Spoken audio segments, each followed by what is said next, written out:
Welcome to Master Domaining. I'm Gene Pimentel, and in this session, I'm going to answer questions submitted by you, the members.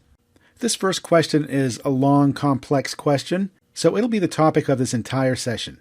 And here's the question exactly as submitted. One of the things I find hard is when I do send out an email promoting a domain and do get some response, the obvious first question is, how much do I want for it? Obviously, I want the most possible, but how do we get the ball rolling and not to scare them off? At the same time, not to sell for too cheap, like if I sell for $50, I think to myself, maybe I could have sold for more. So at what price base do you start? Do you mention a price in the emails? Well, that's a great question, and there are a lot of questions combined in that paragraph. I'll break it down one point at a time. So first, before you even consider sending out a mailing promoting your domain name, you must decide ahead of time what the very lowest price is that you would accept. This is your foundation for the negotiation. If you don't have this number established in your mind, it will be very difficult to proceed.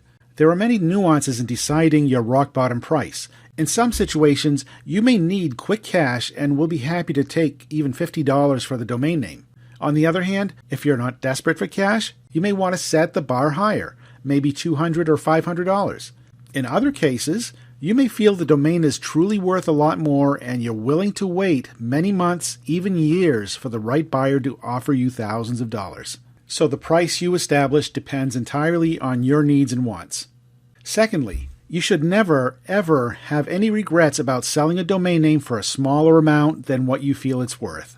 What's better, to sell 100 domains at $50, giving you $5,000, or holding off for higher prices and selling maybe 5 of your domains at $200, giving you $1,000? See, the same domain that you sell for $50 may be sold by someone else for $500. Who cares?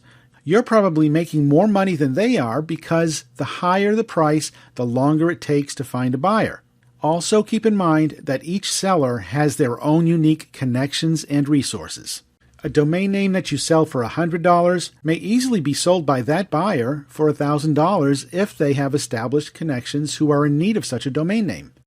The opposite is true as well. You may have connections or are able to find a buyer for a domain name at $1,000 where the previous owner did not have the right connections, so sold it to you for cheap.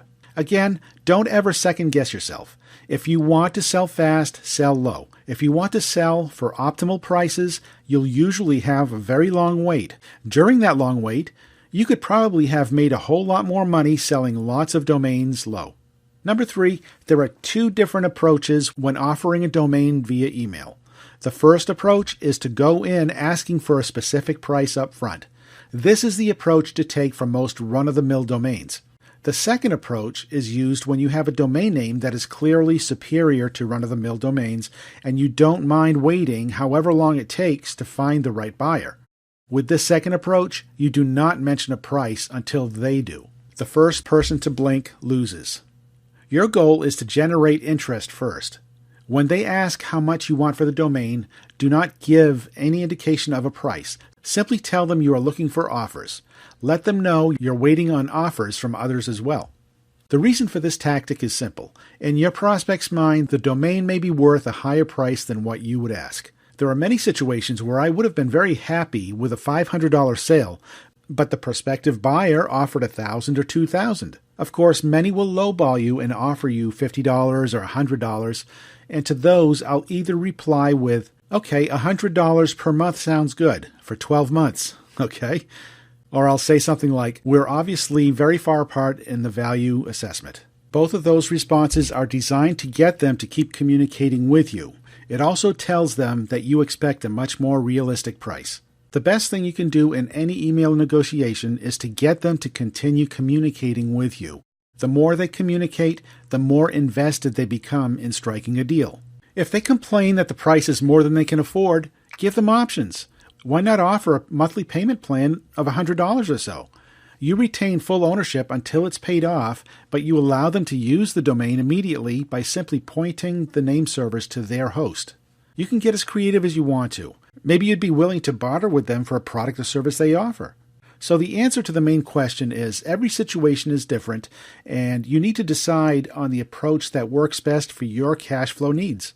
Typically, you'll be making more money by flipping your inventory quickly and accepting lower prices. At the same time, though, always have a selection of premium domains that you're willing to hold for months or years for the right high-paying buyer.